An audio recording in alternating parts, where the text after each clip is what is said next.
Hi, I'm Matteo, editor of this episode of Synthesis Workshop. In today's Research Spotlight episode, we have the pleasure to present the research work of Enric Adillon. Enric studied chemistry in Boston, where he achieved his Bachelor of Science in Chemistry. Nowadays, he moved to Caltech to pursue his PhD under the supervision of Jonas Peters. Enric is currently researching novel methods to develop an efficient proton-coupled electron transfer process. Welcome, Enric, and thanks for joining us today. All right, well, thank you so much for having me on the Synthesis Workshop podcast. I'll be talking about some recent work in the Peters group to develop new proton-coupled electron transfer reagents.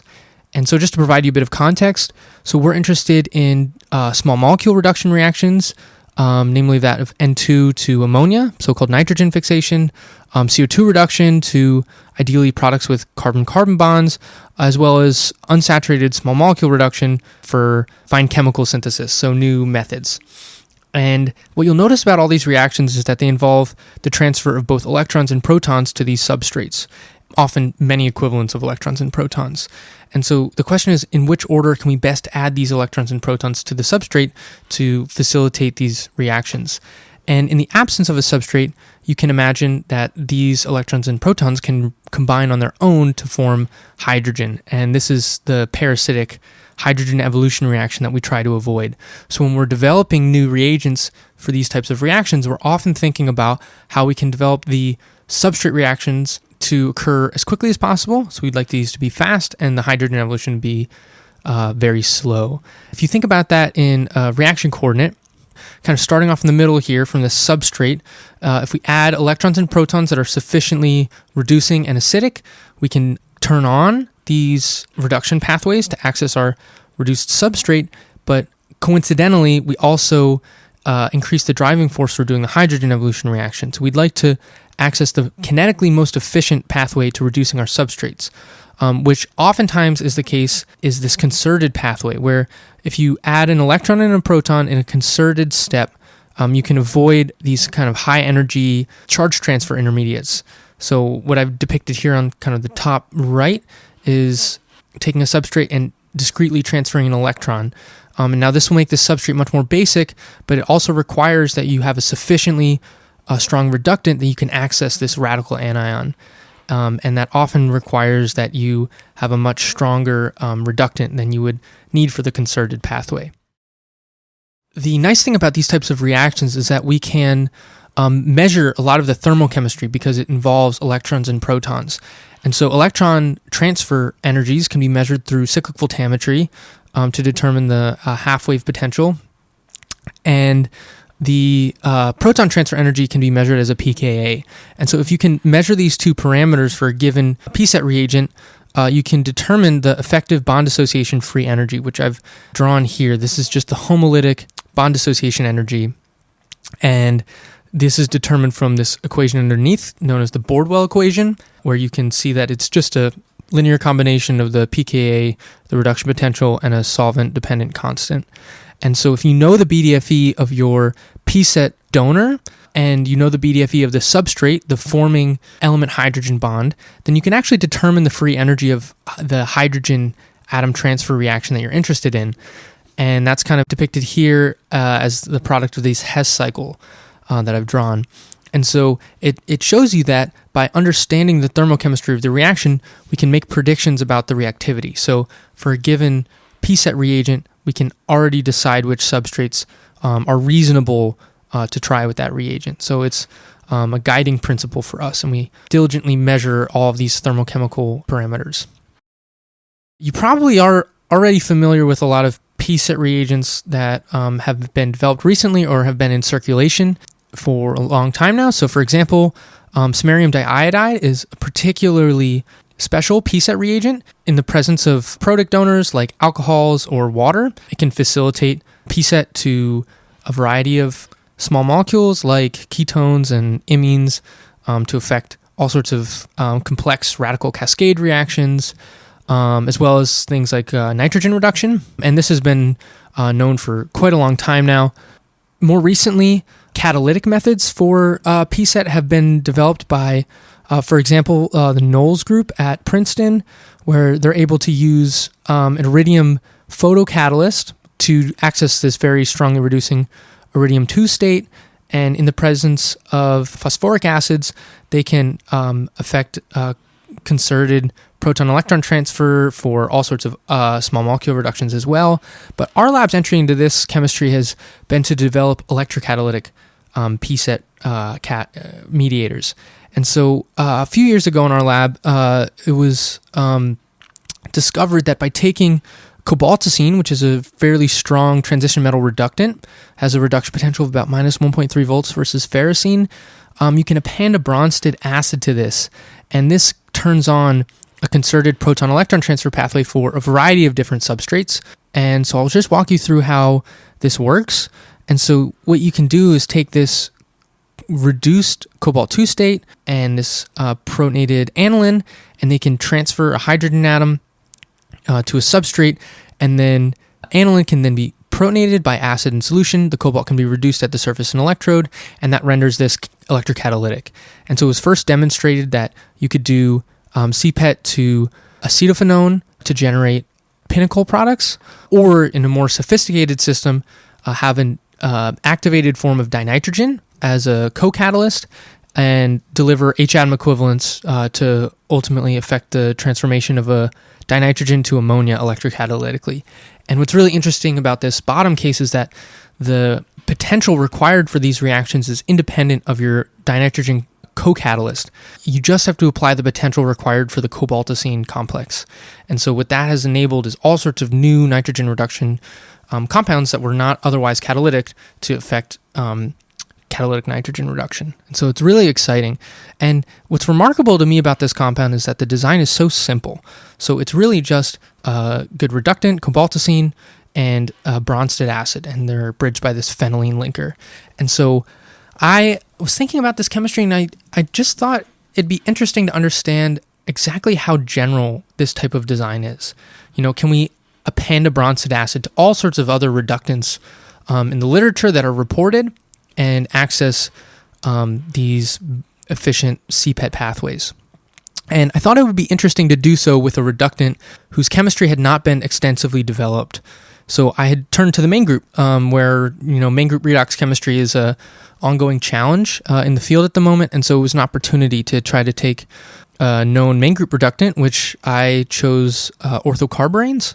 I'll talk a bit about them in a second, but by appending a Bronsted acid like anilinium to the orthocarbarane, in analogy to the Cobaltocene, would it be possible to access CPET pathways? So that was the question that we had beginning this chemistry. The background for this is that orthocarbarane, which is icosahedral clusters consisting of 10 boron atoms, here these are all hydride terminated, and 2 carbon atoms that are adjacent to one another. That is the ortho in orthocarbarane. And what was interesting about orthocarbaranes is that you could take orthocarbarane and reduce it to either the radical anion or the dianion, depending on the potential that you apply. And the substituents at carbon modulate these potentials quite a lot. And moreover, the position of carbon atoms on the icosahedral cluster also modulate the redox potential quite a bit. And so here I've drawn lots of different known reduction potentials of carbaranes, and what you can see is that there's quite a lot of trends here that you can imagine drawing. So, for example, ortho compared to metacarbarane is much easier to reduce, and it wasn't clear to me at the time exactly why that was the case, but you can also see that the presence of phenyl groups also allows carbaranes to be reduced at much more mild potentials, and the substituents on the aryl groups can kind of fine-tune the reduction potential. And you can also see that carbaranes have approximately the same reduction potential as Cobaltocene compounds, so they're in the right strike zone, thermochemically speaking, for the kind of reduction reactions that we're interested in the Peters group. I first set out to determine the structures of diaryl orthocarbaranes when they're reduced, because even though these reductions were reported, there's not a lot of structural chemistry that was known about these compounds. So if you just take diphenyl orthocarbarane and you reduce it by an equivalent of potassium metal, you can form the carbarane radical anion as the 18 crown 6 salt and crystallize it. And what you can see is that structurally, what happens is that this carbon-carbon bond length specifically lengthens quite a lot, while many of the other bonds change only to a minor degree. And the exact change in the carbon-carbon bond length is about 2/3 of an angstrom, which is a huge change in a bond distance. And so that tells us that electronically, a lot of the electron density in this antibonding orbital is centered on these two carbon atoms. And it's an antibonding orbital because we see a large lengthening of the carbon-carbon bond. And additionally, you can see that the carbon cluster to carbon arrow bond length shortens a bit, which suggests that there may be some pi character in what I've depicted here is kind of a back bonding interaction. And so these phenyl groups are helping to dissipate charge away from the cluster. So they play an important stabilizing role in the chemistry. And so that's the structure. Then we would like to know exactly the energy of H-atom transfer when this aniline-appended carborane gets reduced and protonated. And so to do that, we just have to measure the pKa's and the reduction potentials. And so the reduction potentials we can measure electrochemically. And so here, showing a cyclic voltammogram of this phenylaniline carborane, which is analogous to the Cobaltocene compound that we study. And if you sweep cathodically, you can see that there's a first reductive wave at about minus 1.6 volts, and then a second wave, which corresponds to the formation of the dianion. And both of these waves are fully reversible, and so that tells us we're forming stable compounds even when they're reduced. If you add acid to protonate this aniline fragment, what you can see is that the waves shift anotically by about 200 millivolts, and the feature becomes irreversible, suggesting that when it's reduced, there's a fast chemical step, potentially hydrogen evolution, that is accompanying that reduction. And so as a thermochemical analog, you can methylate the aniline instead of protonating it, and that allows you to measure this reduction potential shift upon protonation, or to at least approximate it. And so that tells us a bit about the electron transfer energy of this compound. Then if we were interested in measuring the proton transfer energy, this is just a pKa that we can measure of the neutral aniline carborane. That's 8.6 in acetonitrile, so it's quite a bit more acidic than anilinium, which suggests that the carborane, in the neutral form at least, is very electron withdrawing, about as electron withdrawing as a CF3 group.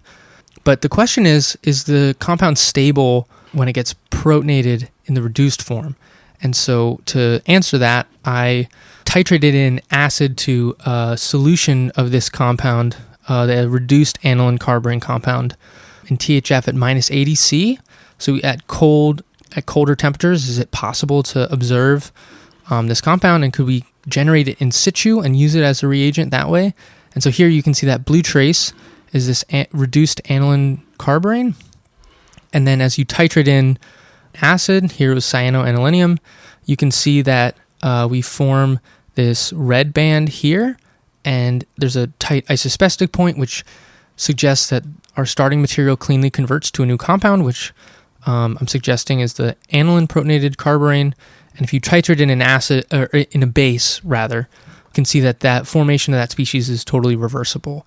And so what this tells us is that, yes, in fact, at low temperature, we can protonate the reduced aniline carborane to generate our PCET reagent.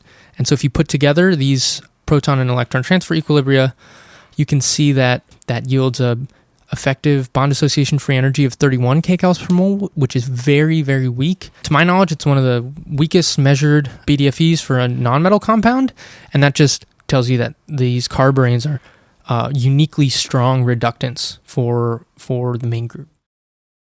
And so then the question was, we know the thermochemistry now. We know that this is a very potent PCET reagent.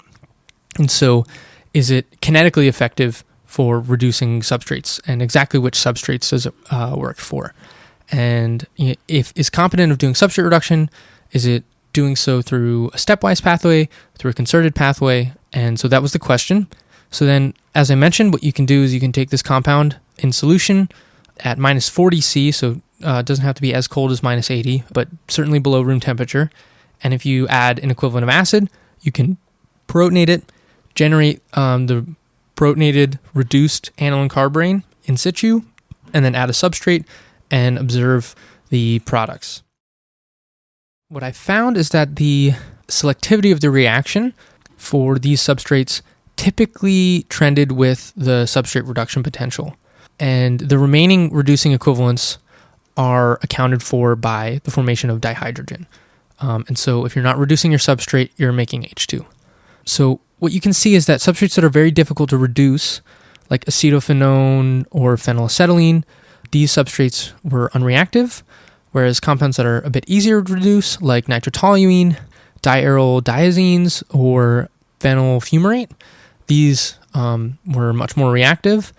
And the fact that the reduction potential is a good predictor of the reactivity started to key us into the fact that perhaps this is going through a stepwise electron transfer, proton transfer mechanism, as opposed to a concerted mechanism in the case for the cobaltocenes. So if it was going through a concerted mechanism, we would expect that this substrate BDFE, the bond energy, would be a good predictor of the reactivity, not the electron transfer energy, the reduction potential. And so to try to probe this more exactly for at least a subset of these substrates, we designed this competition experiment using substituted diaryl diazines and to measure the relative rates of reducing each of these two substrates. And we do so by measuring their conversion. And so if we measure a variety of different diazine relative rates, then we can plot that as a function of some free energy descriptor. So commonly people use Hammett analysis to determine a Hammett slope. That was certainly one thing that we had done. But we can also plot this against the reduction potential, so the electron transfer free energy, essentially, and the BDFE, so the energy of a net hydrogen atom transfer. And if we do that, you can see that the free energy of electron transfer tracks really well with the observed relative rates. And so we felt that that was a strong indicator that these reactions are likely going through a stepwise ET-PT mechanism. Whereas while the kind of the forming bond energies, these capture the general trend, they certainly are not as good of a predictor, I should say, of the relative rates. And so that was one kind of key piece of evidence for us to conclude that the mechanism for reduction from the protonated reduced carborane is different from that of the cobaltocene. And so you might then turn and ask why. These compounds are designed very similarly. They are a reductant bridged by a phenylene group to an anilinium acid. They have very similar pKa's and reduction potentials. And so why does the mechanism change? And we don't know for sure why this is the case. One theory that we have is that it may be due to the larger structural reorganization of the carborane. So like I had mentioned earlier, when the carborane gets reduced, the carbon-carbon bond length increases by about 2/3 of an angstrom. And so that's a very large structural change in the reductant. Unlike carborane, cobaltocene has a much smaller structural change. So when it gets reduced, the cobalt to cyclopentadienyl ligand bond length increases by less than 1/10 of an angstrom, so it's much smaller. And so what that would suggest is that the cobaltocenes, while we haven't measured this, at least structurally would imply that they have a smaller reorganization energy. And in Marcus theory, which is the theory that describes the kinetics of electron transfer, this structural reorganization parameter is an important descriptor of an electron transfer rate. And so how that affects PCET is that it can increase the barrier to doing a concerted proton-electron transfer. So specifically, the concerted pathways are more affected by a larger structural reorganization. And so what we think we've observed here is that by moving to a reductant with a much larger reorganization, that reductant is now limited to only the concerted pathways. And so moving forward, it's important for PCET reagent design that the reductants have as small of a reorganization energy as possible so as to access these concerted pathways. So I've told you about this Carborane-derived PCET reagent that we've developed and studied. Importantly, the mechanism of PCET is different for this compound compared to the cobaltocene analog. It reduces substrates via stepwise electron transfer, proton transfer pathway, as opposed to the concerted proton-electron transfer pathway for cobaltocene. And we think that is related to the structural reorganization. So I haven't had the opportunity to talk about the hydrogen evolution reaction pathway. We think that that occurs through protonation of the arene ring, which is very similar to the cobaltocene. So it's kind of a bit of a contrast that the substrate reduction is different, but the hydrogen evolution reaction seems to be very similar. If you'd like to read more about this, you can check out our report that came out in JAX in the fall. And with that, I'd just like to, thank you for your attention and checking out this week's episode of Synthesis Workshop. And thanks to the organizers for having me on as a part of their series. So thanks so much. Thank you, Eric, and thank you all for watching this video. If you're interested to present your home published results, feel free to contact us by email. See you next time.